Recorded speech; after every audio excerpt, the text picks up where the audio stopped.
Let's get rocking. Hey everybody, Dean Somerset here. We got Dr. Stu McGill, esteemed researcher on spine biomechanics and one of the top guys in the field as far as anything going with the spine or core training. Stu, how you doing today? Fantastic, Dean.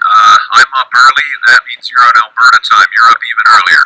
Yeah, we got a 2-hour time difference between Ontario and Alberta, so I was up bright and early at 4:40 this morning. I'm sure you were pretty close to that too if you had a long commute to get into work. 5:40. Yeah, you get to sleep in a little bit, right? I do. Yeah. All right, so Stu has been gracious enough to be able to spend a little bit of time today going through some Q&As. I was able to ask people on Facebook some questions and see if they wanted to have some things that were asked, and we're going to go through a whole bunch of really good information here. First, though, because I think that pretty much every superhero has their own kind of backstory. You think Spider-Man was bitten by a radioactive spider and had to avenge the death of his parents, and Batman had to avenge the death of his parents. What led Stu to being the superhero that he is? What's your backstory that got you so interested in the lumbar spine, core mechanics, all that kind of fun stuff? It's so boring, and it certainly wasn't by design, Dean.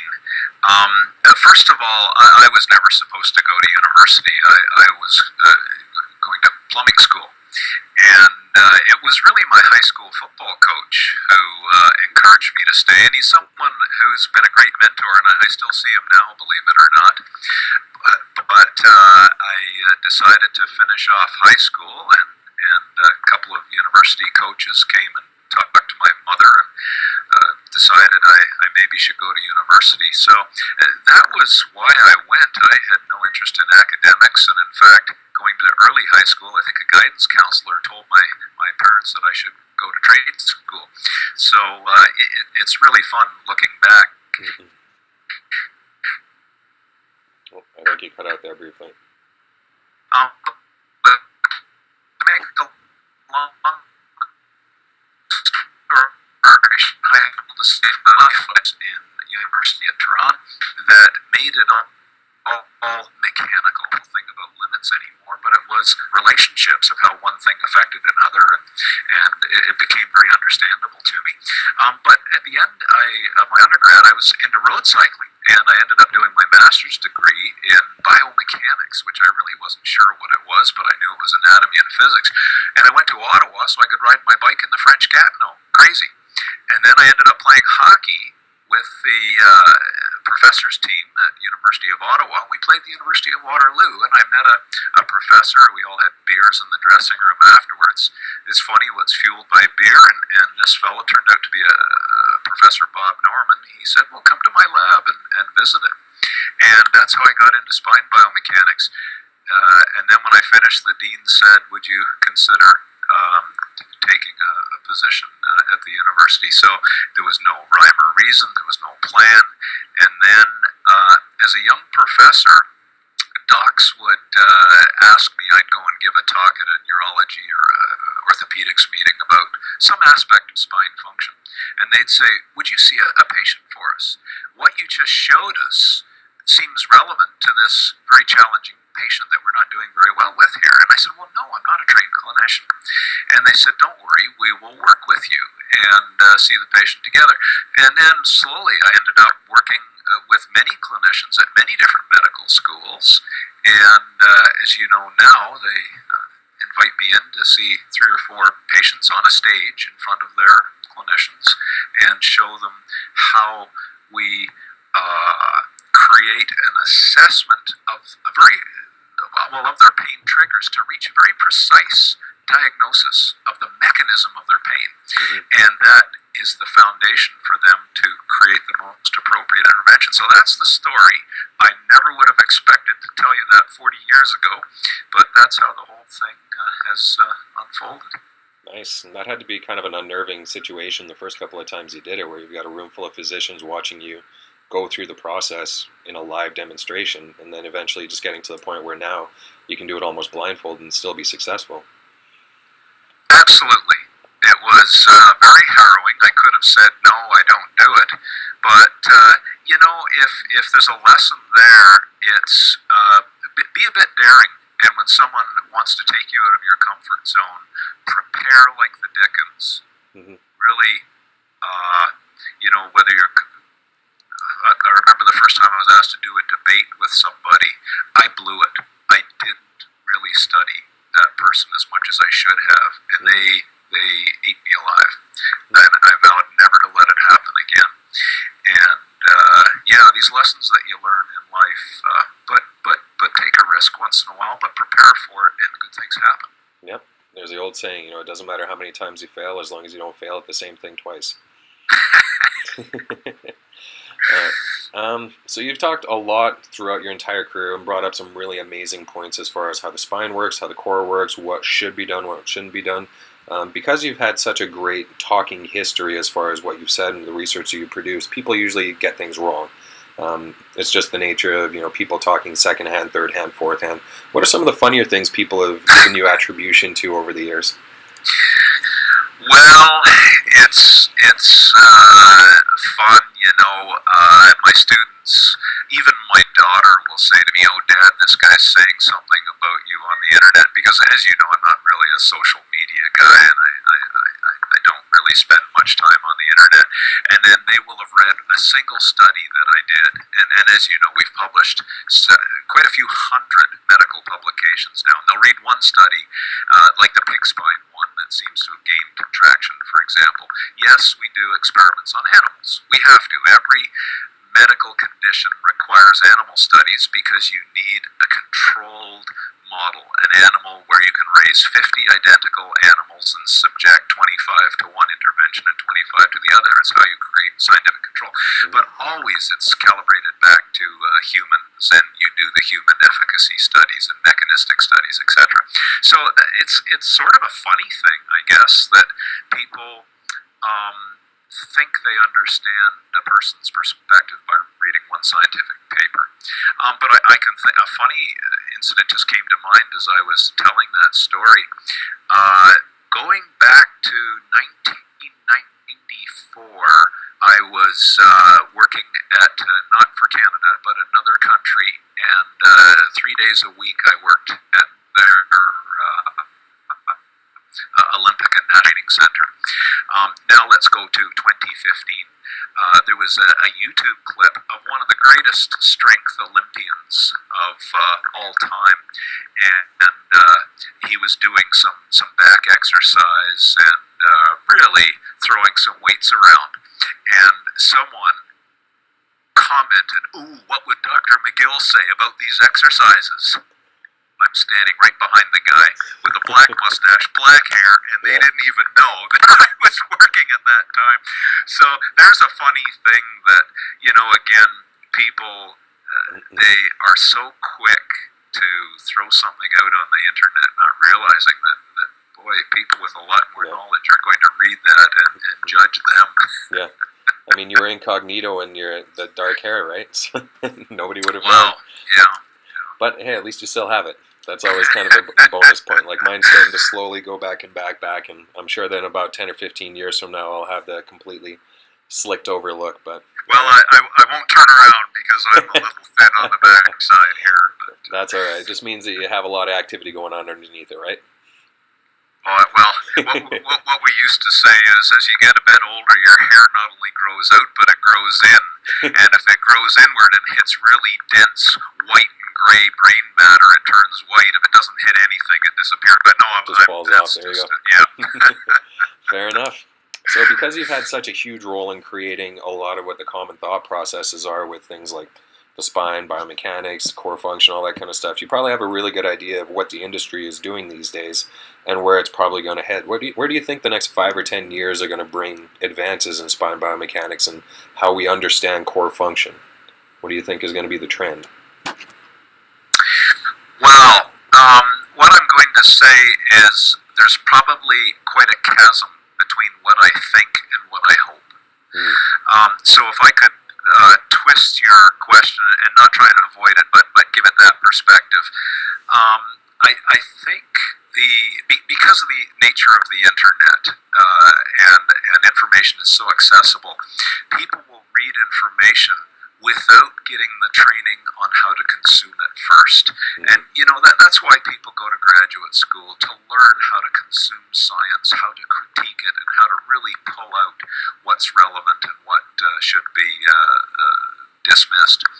So what's happening, I think, are the best marketers in some cases are becoming the most credible people rather than the rigorous scientists, and even the most successful clinicians are not the people on Facebook. They're not there. They're doing their work in the clinic and on the training floor and all the rest of it. So, but to go back to your original question, I think we need to understand a common terminology. For example, when people use the word stabilization exercise, and they'll say, well, I did stabilization exercise and it didn't work. Well, what does that mean? Were they following the Australian model and say, well, we tried to draw in our transverse abdominis? Or was it some other's interpretation of stabilization? So it requires a question: what do they mean by the terminology? Things just terms like that. Another thing that I hope for, and I hope it gets better, is the realization that every single person is different. So, as you know, because I know you well enough that you take great care in this, everyone's a bit different in their anatomy, and certain types of anatomy aren't suited to certain types of athletic or training regimens. We all have a different injury history that's lurking in behind that has to be taken care of. So what all this means is it requires a matching of the program to the individual. It requires a little bit of an assessment and take stock of their learning style, their psychology, their neural system. Are they naturally quick, naturally strong? What do they need? Their biomechanical elements. What is the geometry of their hips and shoulders? And can you put them in those positions? In one person, it might create great athleticism. In the next, it creates great injury vulnerability. And I guess finally, we've seen studies on non-specific syndromes, non-specific back pain. It doesn't exist. There's no such thing as non-specific back pain. I can't stand to read studies done on non-specific back pain. All it meant was the person never had a thorough assessment that would ferret out the true mechanistic cause of their pain. Now, it's there for a reason. It might be complex, it might be several sources of pain, but there is a reason. So figure it out, create the best program, and treat people as individuals. So there's a few things that I hope were sufficient enough to answer your question between what do I hope for and what do I predict and think. Absolutely. I mean, with a lot of the workshops that I'm teaching now, I talk a lot about the variations in anatomy for even just the hips.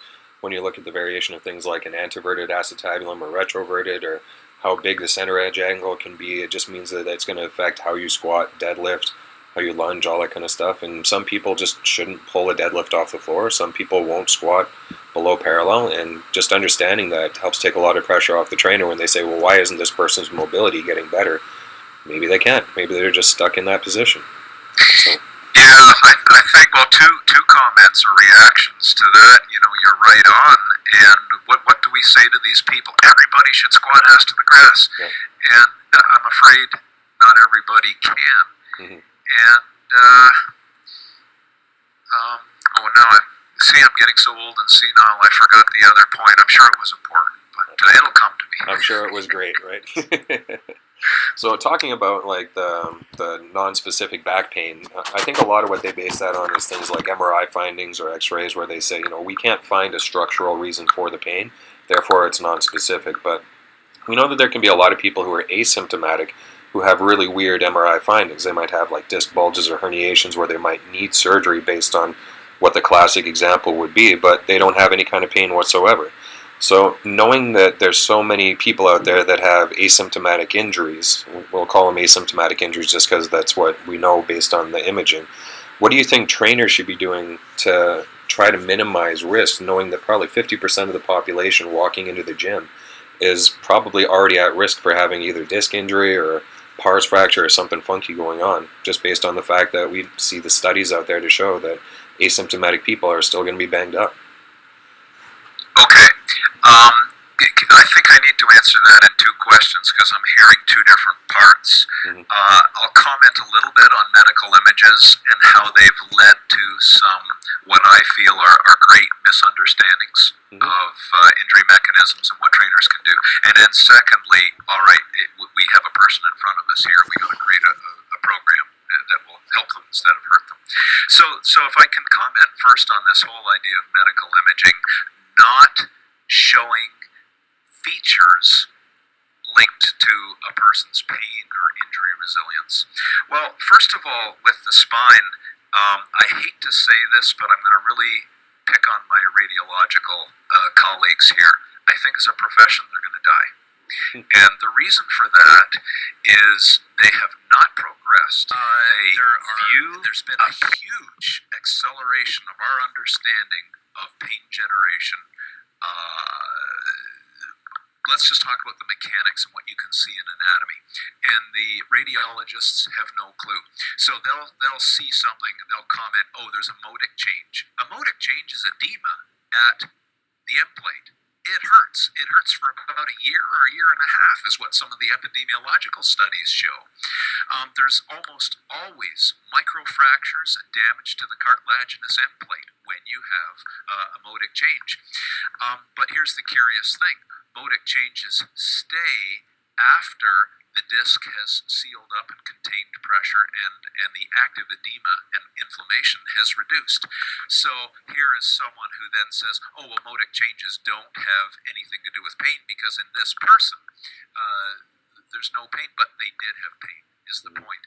So there's all kinds of injuries, tissue damage on MRs and CTs, micro CTs, and we've done many studies on this, as you know, that radiologists just miss. They say, oh, a Schmorl's node. A Schmorl's node is a spine fracture.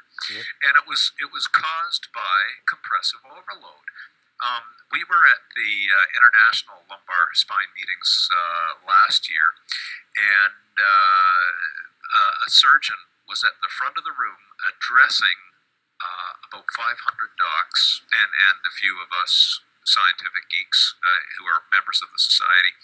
And he was saying there was no radiological evidence of damage. And I was going to charge to the podium or to the speaker's microphone, but another biomechanist, a fellow named Michael Adams, got there before me, and he says, how can you say that? Look at the massive fracturing of the trabecular bone underneath the end plate and the massive fracturing through the cartilage. You know, half the room didn't get it. Mm-hmm. So my point is radiological reports are horribly unreliable.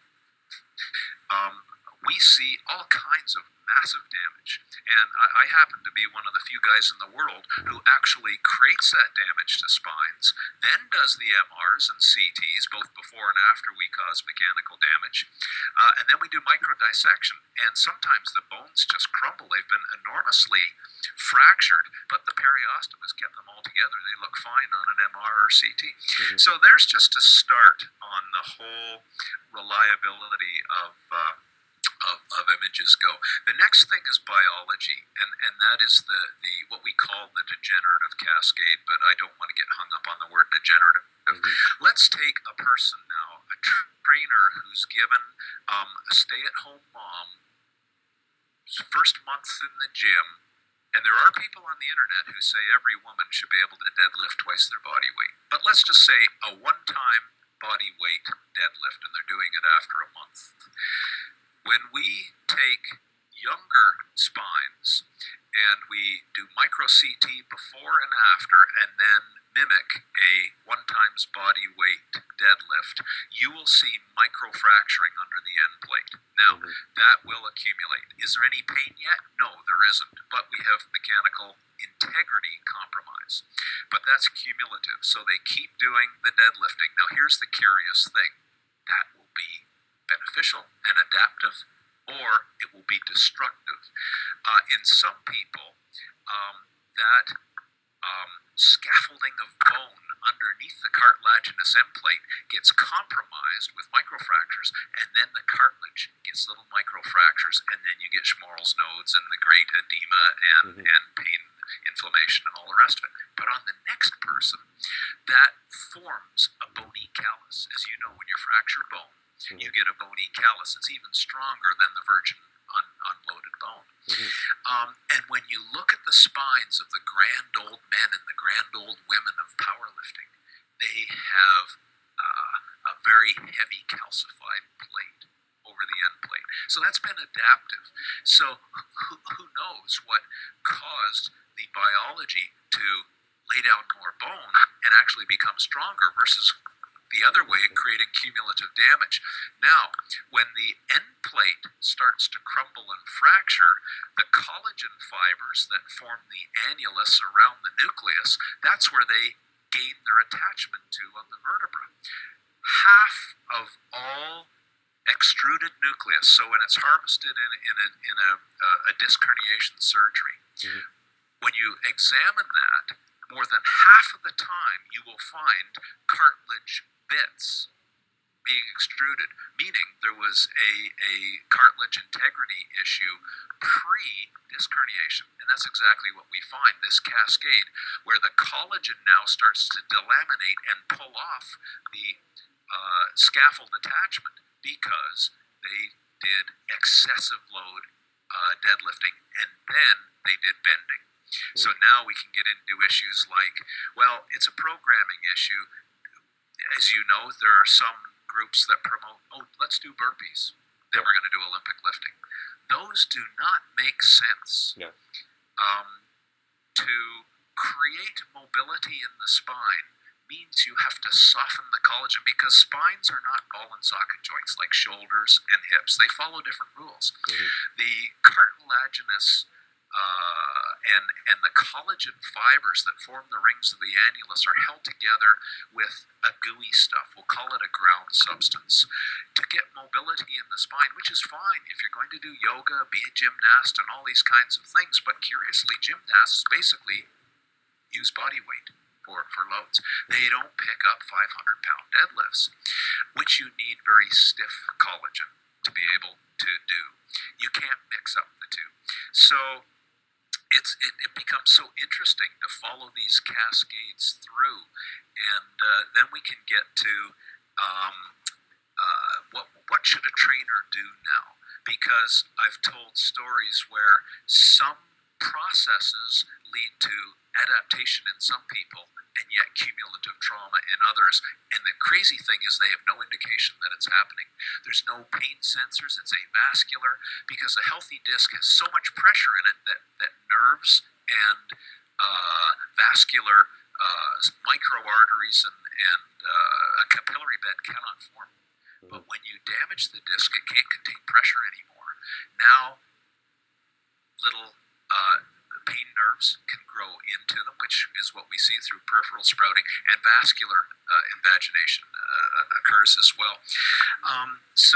Anyway, there's a start on it. But your question was, how can trainers assess these things?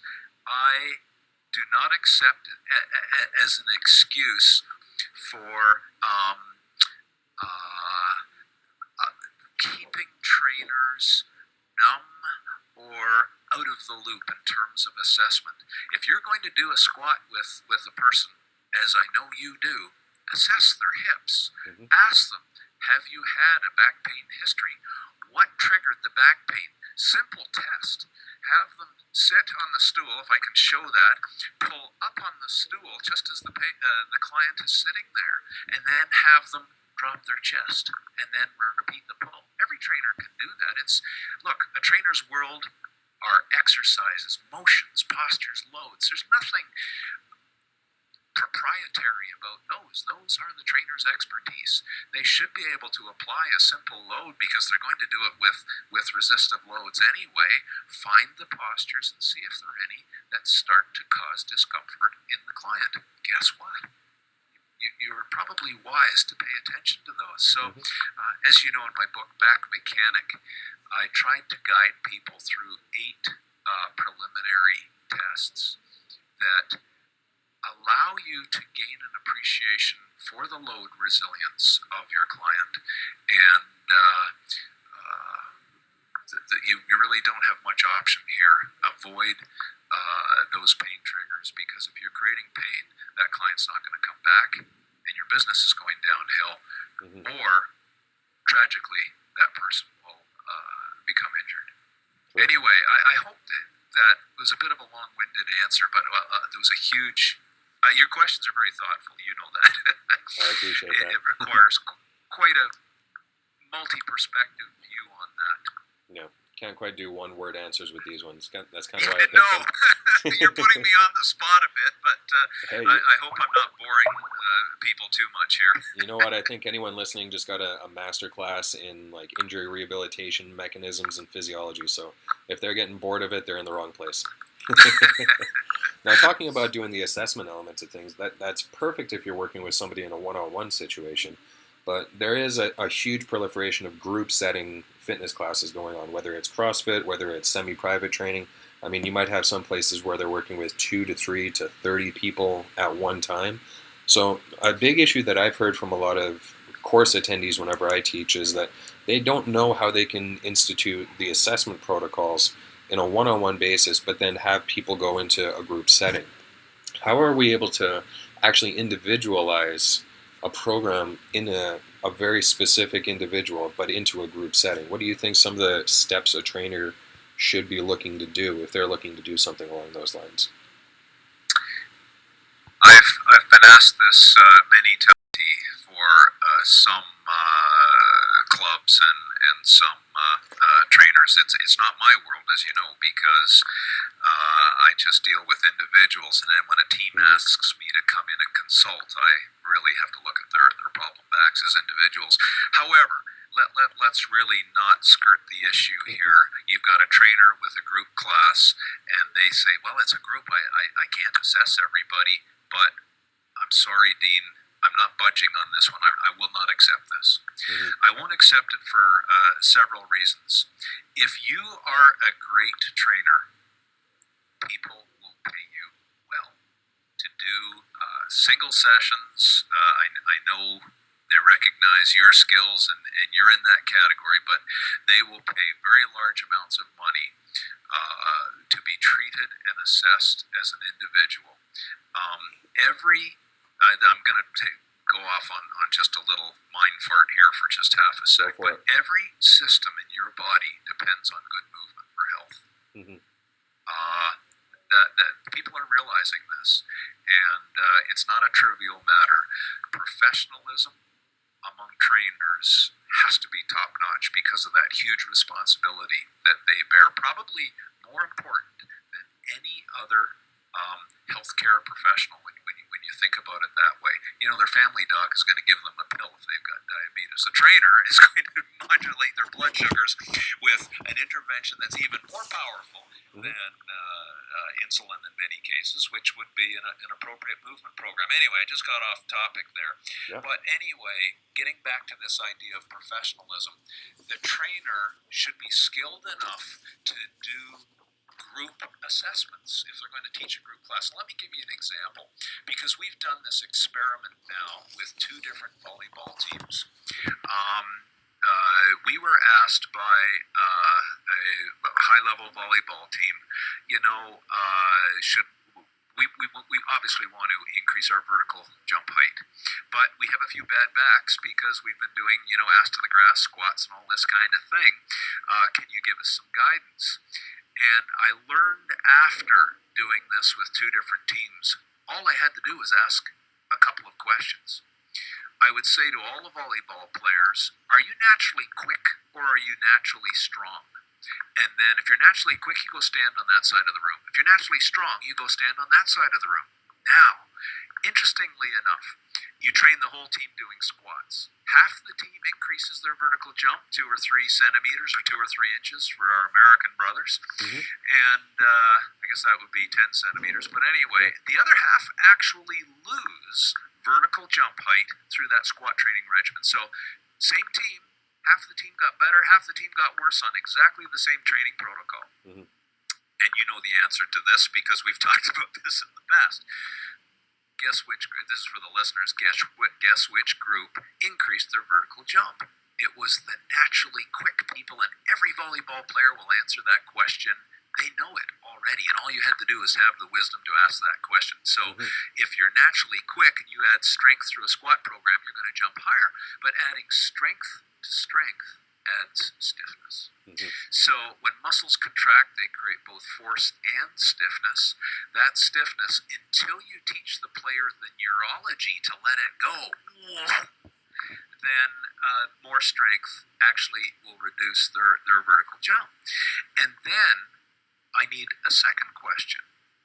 I'm going to look at their anatomy, and I'm going to say, everyone stand up, and then everyone sit down. Now, when you stand up, arrange your height on the team from tallest to shortest, standing height. Now sit down, and we repeat the exercise. The tallest standing person will probably not be the tallest sitting down. The person with the longest legs will be the shortest when they sit down. So now we have the very long-legged, short-bodied architecture. They do not do well with deep squats. They will never pass an FMS. Their knees are way out ahead. They've got tremendous strength, and they are hip jumpers. So those are the ones who can dunk basketballs, not from a vertical standing position because they don't have a good standing vertical jump, but because they do a hinge jump, 2 steps, plant the heel, explode, good core stiffness, make it a stone, punch it with a hip, and they fly through the air and dunk the basketball. Those are the hip jumpers.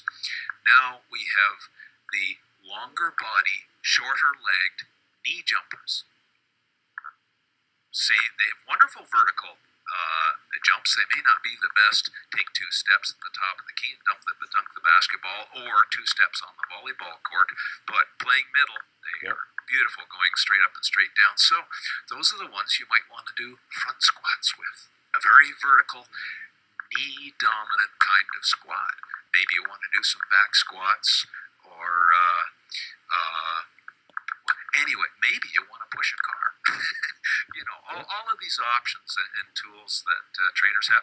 So do you see how there was 2 examples where I don't, I've heard that a lot, and I don't accept it. I think the trainers who continue to grow with their education and their experience will be able to do those kind of group assessments. And let's go to Pilates leaders. Or I heard a funny an acronym this morning. Yoga lattes. The combination of yoga and Pilates. I'll have a yoga latte, please. And there's what's yoga and what's Pilates these days? Who knows? But I've seen some fantastic instructors there who do group assessments. Everyone sit on the floor. Put your legs out in front of you. Does that cause back pain? Good. You half sit on that side of the room. Here's what you're not going to do. Everyone tolerate that? Great. Here's what you can do. And they're very clever, and yet, you get clients and I get patients caused by trainers who have not respected the biology and the science, and their programming created a patient and ill health, and their whole theme should be the opposite. Sorry, that got a bit long too, but... No worries. I completely agree. I think that a lot of trainers are kind of hesitant to have like a track 1, track 2, track 3 option for their group classes, even though it's probably one of the easiest things to do. You just separate people out and be like, all right, you're like red team, you're orange team, you're blue team. You go do track 1 stuff based on your specific injury history or abilities or whatever. This group goes and does track 2, and this group goes and does track 3. It's easy enough to manage and manipulate and be able to organize within a setting. And all it is just saying, okay, this group does these exercises, this group does these exercises. It's something that I don't think that the entire room should have to do the exact same exercises. Like you said, Pilates, sit, reach for your toes. Does that hurt? Okay, well, you go over here and do these stuff. It shouldn't really be a difficult concept. Yeah, it's so cool to go into, just a heavy metal powerlifting gym. And even there, you see people who can't exert full power because they can't balance on their feet yet. And so they have to back off on the power because they're falling over. The line of drive is off a few centimeters. Or, look, man, I hate to tell you, but you got to do some balance training. Oh, I don't need to do that. I'm a power lifter. Yes, but you're not winning, and you're hurting your body. So go do the balance training, and then you can apply full power. Anyway, isn't it hilarious? I was listening to our good friend Alan Cosgrove at Perform Better, and how he was saying, all of you are trainers in the room. Well, obviously I was the exception, but he said, how many of you actually go to a trainer yourself? How many believe in what you're selling? And it's, we all get stuck in the rut, and every lecture I get evaluated by the students. Every clinical course that I put on, or every course that you put on, don't they hand out the evaluations on how well you did? Yep. How often does the trainer get that feedback? What they get is an impression. So-and-so didn't come back. Did they do follow-up? Mm-hmm. Did they hurt the person? Yeah. Did something, what was it? And it's interesting, isn't it? The joys of the profession, right? Yeah. Another one of the joys of the profession is the concept of, is it a mechanical issue that you might be dealing with, or is it something more outside of mechanical? So I'm sure you're aware, like, evidence-based pain has become a really massive push throughout the industry lately, through training, through physical therapy, through chiropractic, and the belief is that the biomechanics aren't necessarily going to be the driver of pain. I mean, I've had a couple of clients come into me after an ACL tear, a massively, massively impactful injury, and for some of them it's almost debilitating at the time of injury that they tore their ACL and they can't sense anything else other than massive amounts of pain. Other people don't even know they did it.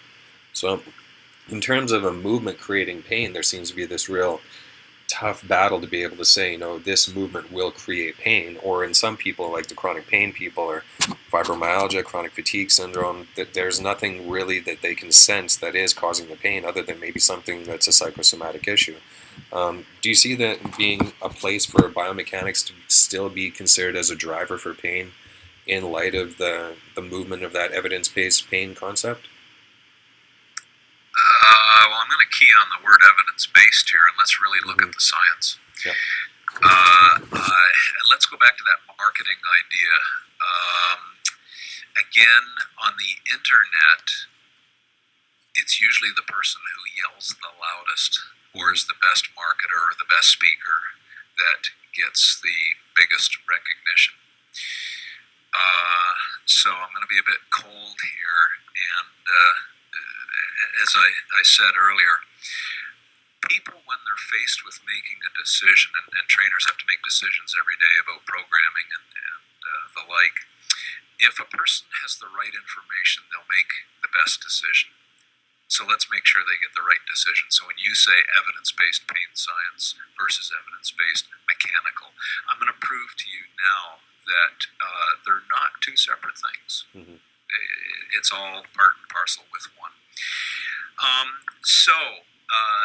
At the end of the day, what are we talking about? Are we talking about programming? Because I can talk a lot about that. Are we talking about good coaching? We'll take evidence from people like Nick Winkelman, who I know who's actually studied how important it is the way you coach people. So, we've read studies, don't tell a person their pain mechanism, you'll induce movement fear. I've had some of those patients as patients, and it's true, they have movement fear, not because they were shown their mechanism, but because they were so poorly coached, and the word choice and all the rest of it that Nick has shown to be so important. And when you turn that around and say, here is your pain mechanism, let me show it to you, let me put you into the positions, let me show you how you don't have enough stability to control that joint, and that's why you have pain. Now we're going to avoid that posture, that motion, that lack of stability, or whatever it happens to be, and then they'll say, oh, yes, you mean I am in control of my pain, and they suddenly become so empowered.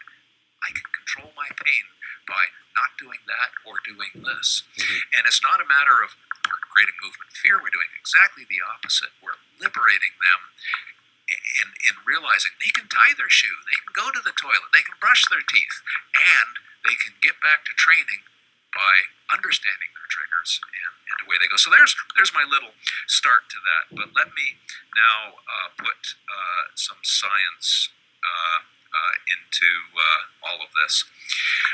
Let's first mention this word pain science. Mm-hmm. This is not new. This has been going on for decades, probably longer, and we call it in the broader sense neuroscience. And if pain science is just this new idea that pain winds up and pain winds down, and regions of the brain are associated with both movement and pain, yes, I get all that science, but there's so much more. So some people have said, oh, well, pain is in the brain. It is the sensation. There's been some sort of nociceptive trigger, and the brain magnifies it, which is all true. But don't believe that mechanics don't matter anymore. There are, I should also say that scientists find what they look for. So if you look for the role of coaching, say, and this idea that letting a person know what their pain trigger is creates movement fear. Did you control the coaching? Because coaching isn't coaching, as I've already pointed out from Nick Winkleman's work. So let me get back on track here.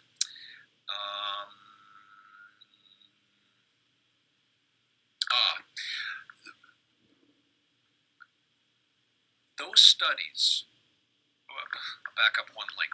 So there's been lots of work on pain science and this notion of winding up and winding down pain that has not measured the mechanical exposure. But there's been 5 or 6 studies that have measured psychosocial profiles of a person, personality profiles of the person, plus the mechanical exposures. Every single one of those studies, every single one that measured the full spectrum of the causation pathway to that person becoming intolerant of work because of back pain or anything like that, everyone has shown that the mechanical exposure causes the pain sensitivity to start with. And some show it's 3 times more important than psychosocial profiling or disorders. But once the pain is there, it's been triggered, it's real, then of course these various other psychosocial aspects and the pain science of winding pain up and down matters a lot. But the implication of that is you ignore the mechanical cause of pain at your peril. You in order to wind pain down, you have to, sorry, I just had a little intervention in my room there. In order to wind pain down, the pain science shows that you don't get used to pain. You actually, every time you experience pain, it decreases the threshold that the pain trigger nociceptor will trigger off. So if you avoid the pain trigger, you increase the level. Now all of a sudden you get all of this latitude in movement that you won't trigger pain, and all you're doing is modulating the pain trigger. So you do that by understanding the pain trigger mechanically, whether it's a specific posture, a specific load, and as you know, I teach a course, a full day on determining what those pain triggers are. What is the level of shear? What is the mode of shear? Is it sagittal? Is it frontal plane? The compression, certain levels of bending. Are there nerve slides or adhesions? What direction did the nerve come from? In one direction, it might cause pain. In the other, it causes relief. Is it a sciatic root? Is it a femoral root? In other words, pain is very specific. If you're good, you will figure out the reason that the pain is there and treat it appropriately. But this idea from some people in pain science, don't worry about the triggers, just get a person to move, has created some of the worst, most dissonant people I've ever met. Oh, I'm just so fearful of movement because All you had to do was to show them very precisely what their pain trigger is. So I think, and this is going to sound harsh, but I'm going to say it, if you are very skilled at understanding how to provoke pain through provocative testing in a client or a patient, you can determine the modes of pain trigger, motions, postures, and loads, and magnitudes and directions. Then, if you're good, you can test and isolate every single tissue. The sacroiliac joints, the facet joints, the capsules, the hip capsule, the labrum, discogenic pain, central disc pressure pain through damaged end plates, etc., etc., etc. And this default, pain is just in the muscle, foam roll it away, and all this kind of thing. If folks were truly skilled at determining the pain triggers, they would not ignore them. Then they would combine the very best neuroscience, pain science information with knowledge of the pain mechanism, with knowledge of all of the training principles, and put together a hell of a program that, first and foremost, reduces pain sensitivity, winds down the pain sensitivity by avoiding the mechanical triggers. Guess what? The person sleeps better. They're not tortured knowing when someone's going to put a knife in their back. They're in control. They're liberated. That's job one. It's not about doing exercise. It's about taking things away first. Yep. Then build a foundation that person needs to move pain-free. Now we get into really interesting discussions. Do they need more stability? Because maybe their pain trigger was a micro movement in the joint, and a little bit of bracing just took their pain away. Or maybe the bracing added so much compression that they were compression intolerant, and it actually increased their pain. So guess what? You have to back off the bracing and maybe use a thoracic lat and pec major strategy for stiffening. Maybe they need more ball and socket joint mobility and the stiff hips that, again, we know that pain stiffens the psoas muscle. We know, we've done these experiments. We've shown that back pain and hip pain inhibits the glutes. So, and then some people say, oh, well, no one has ever shown that doing gluteal exercise gets it back. That is incorrect. We've actually shown that Yonda's techniques were the very best. They were superior in educating the engram, that default pattern of muscle improvement that people use. Look, I can go on and on about this. I can give evidence about coaching. Some of the very nice evidence from my colleagues at Ohio State, Professor Bill Maris, has shown that the psychosocial is so linked to the mechanical. He did this really fun experiment. He would bring in all of these factory workers, and he had a factory set up in his laboratory. And then he would have his graduate students come in and just abuse these workers. They did no idea what the experiment was. You son of a, you lazy, get working. I need faster production. All these kinds of things. Now, the timid personality, their mechanical load went way up. They stiffened. And I don't know about you, but I hate heights. And I know as soon as I get on a roof, I can hardly walk because I stiffen. I can't move. But have I loaded my joints? Absolutely, I have.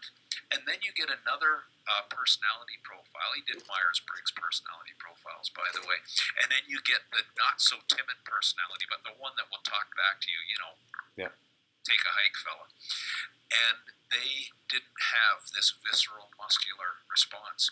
Anyway, it was just showing how psychological profiles really determine the biomechanical load. And as I said earlier, the WHO definition of torture is low-grade pain and deprives people of sleep. That's chronic back pain. So get rid of the pain, and a lot of these disorders disappear. Anyway, as I said, we can go on and on with the evidence of this, but one final thing just came to mind because I had a patient yesterday. You're going to love this. This fella was a clinical psychologist from a group in the U.S. that treats back pain in large populations. He's a clinical psychologist, and he comes to me saying, no one can figure out my back pain. He says, I know I'm not crazy. I know it's not in my head. And then at the end, I said, I've used a lot of psychology today in showing you how to move and giving you confidence in how to move. And then I use psychology to overwrite your corrupted movement patterns that are causing your pain with patterns that are pain-free. And he said, yes, I agree. I said, didn't I just use a psychological intervention on you to achieve a mechanical avoidance of all your pain triggers? And he left almost pain-free. Yeah. So there's just an example of how interesting all of this gets. And we can probe this a little bit more if you like, but it's multi-perspective. If you take one perspective, you're very limited in really becoming a master of your craft as a trainer. Yeah. Learn the full science, learn how to apply it, get your application skills up, and I think the whole world in terms of your efficacy and your desirability as a master trainer as well will increase. Anyway, how's that? Was that... Pretty succinct. I mean, I think you can't really separate the bio from biopsychosocial, and the people that do tend to, walk a really odd line. For me, I know that anything that I do that involves spine flexion, especially under load, it doesn't agree with me. I mean, I can deadlift in the mid 400s, I can squat in the mid 300s, but if I do any kind of just standing flexion stuff, I feel a little twinge. So I try to avoid that end, but I mean, I can do the splits with down to the floor and get my hips moving well. If I think about moving from the hips versus moving from my spine, it seems to help me. But on that topic, a big controversial point, I put this up on Facebook and asked if anyone wanted to ask questions. Jefferson curls. This is, for anyone who doesn't know, this is where you stand with a barbell and you essentially segmentally flex your spine, trying to go through full flexion while holding onto an Olympic barbell. Chris Summers is a coach with Gold Medal Bodies. He was recently on Tim Ferriss' podcast. He's slightly more popular than I am in terms of followers by probably a factor of thousands, but he was talking about how this is kind of a go-to that he uses with a lot of the gymnasts that he works with, and he had a couple of really interesting quotes on that podcast. He says, the spine is meant to articulate and do so while under load.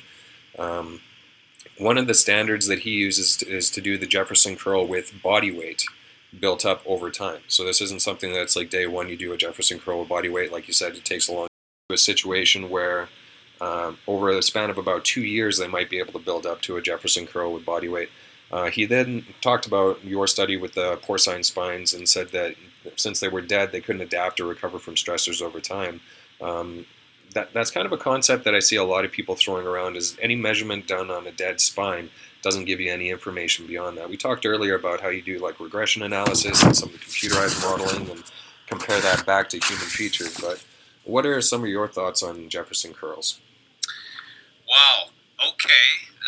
Well, thanks for that. I didn't know this fellow was having a bit of fun, but what a misinterpretation of our work.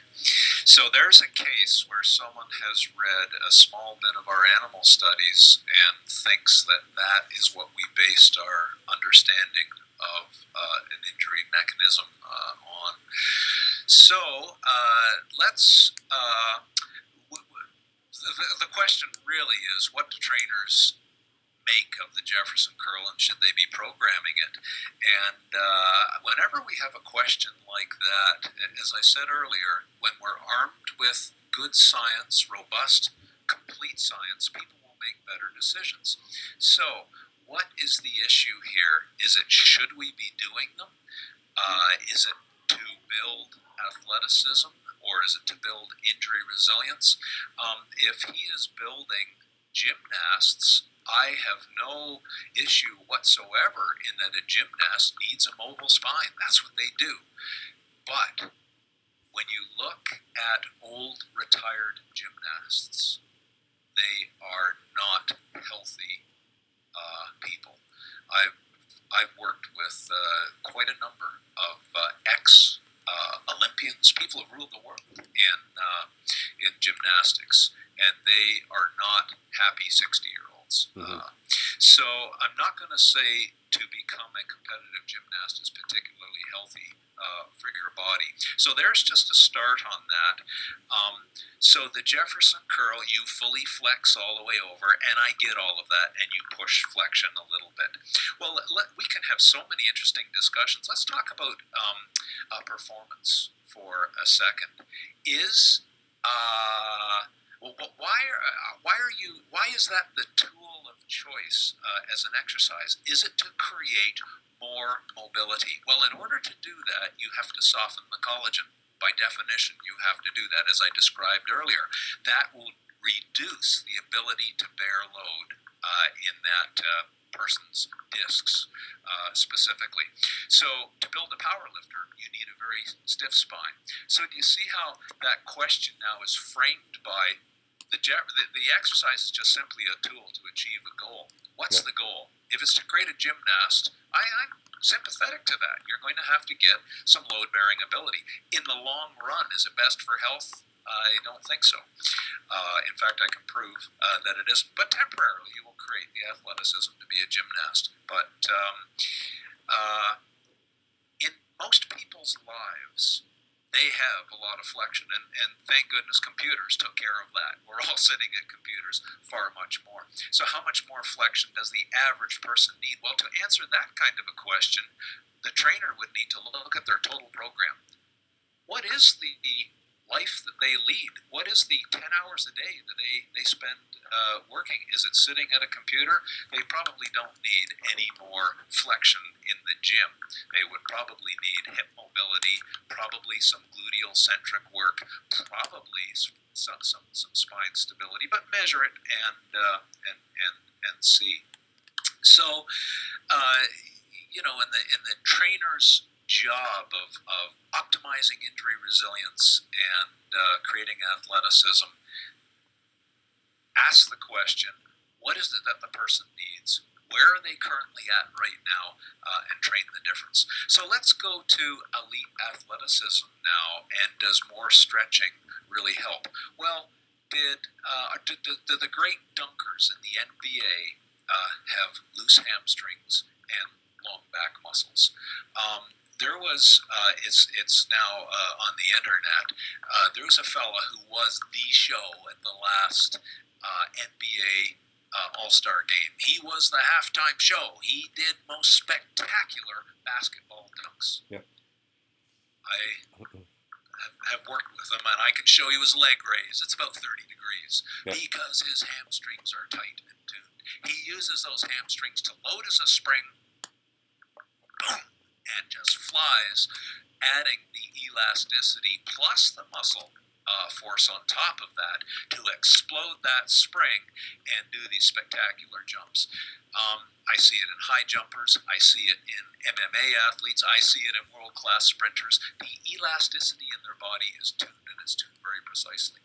So from that perspective, now you can start to ask the question, do I really want to keep elongating? Well, if you're a gymnast, yes, you probably will need to do that to get a gold medal.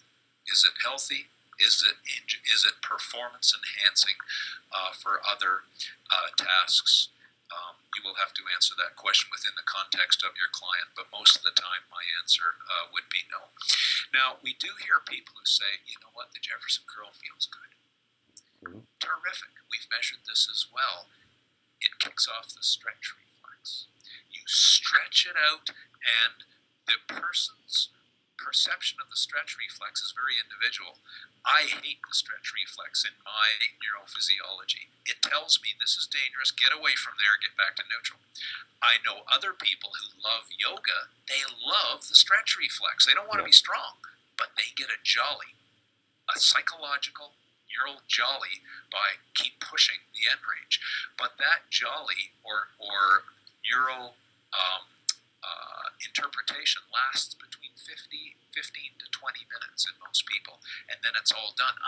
Underneath that, they then get stiff again because, guess what? The cumulative delamination of their collagen that is proceeding is then giving them that feeling of stiffness. So what do? They do more stretching.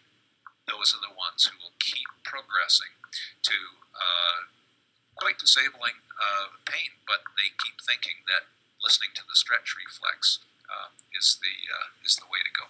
Anyway, there's a little bit of a start on that.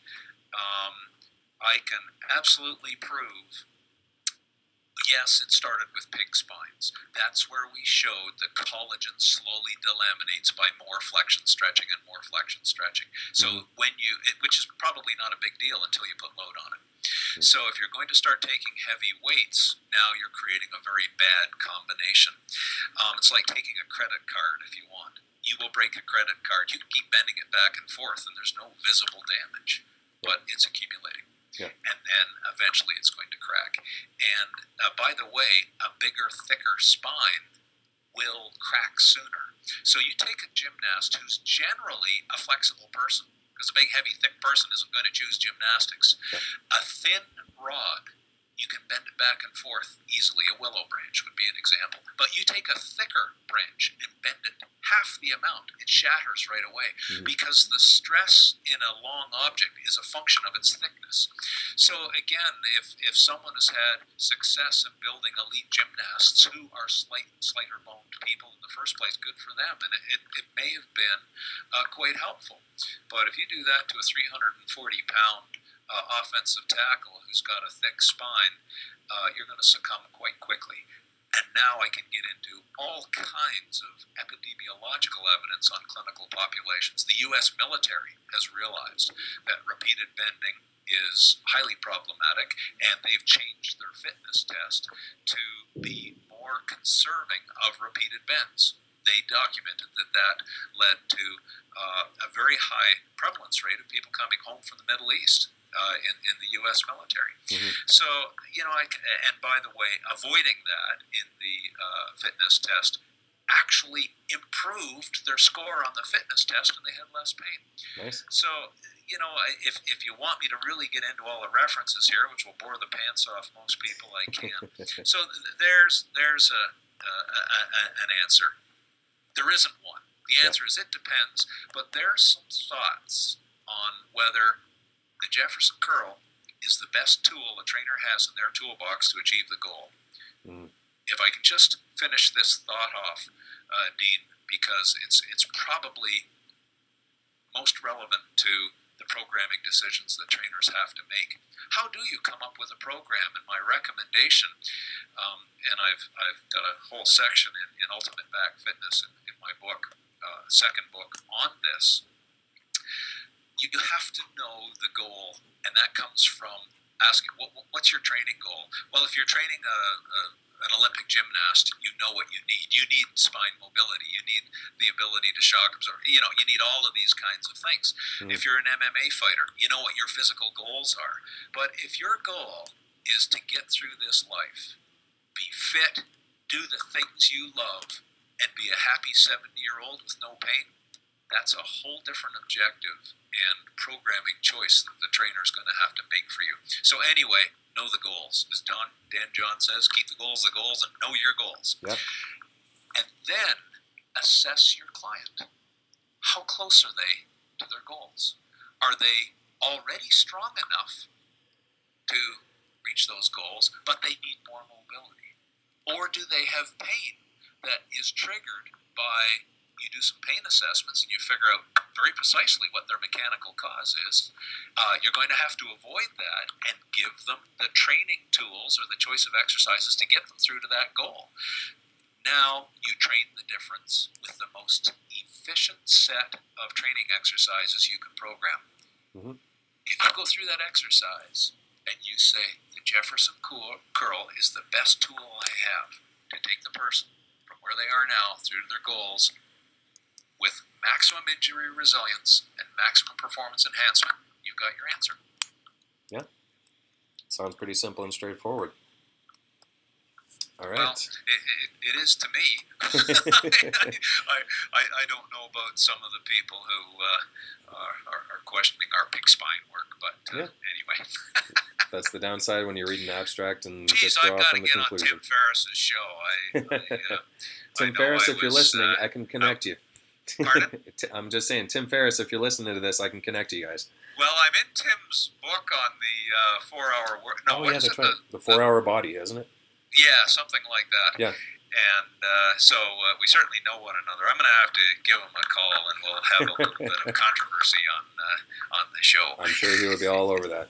Well, Stu, thank you very much for dedicating an hour of your busy schedule to talking to people online and making sure that readers get a good chance to hear straight from the horse's mouth, so to speak, what your thoughts are and what your interests are. And I'll put a link up to your website that has all the books on it, all the video series that you put out, just to make sure that if anyone needs any further information, they at least have resources to go to. Your new book, Back Mechanic, is meant for mostly the average person looking to take care of their own health.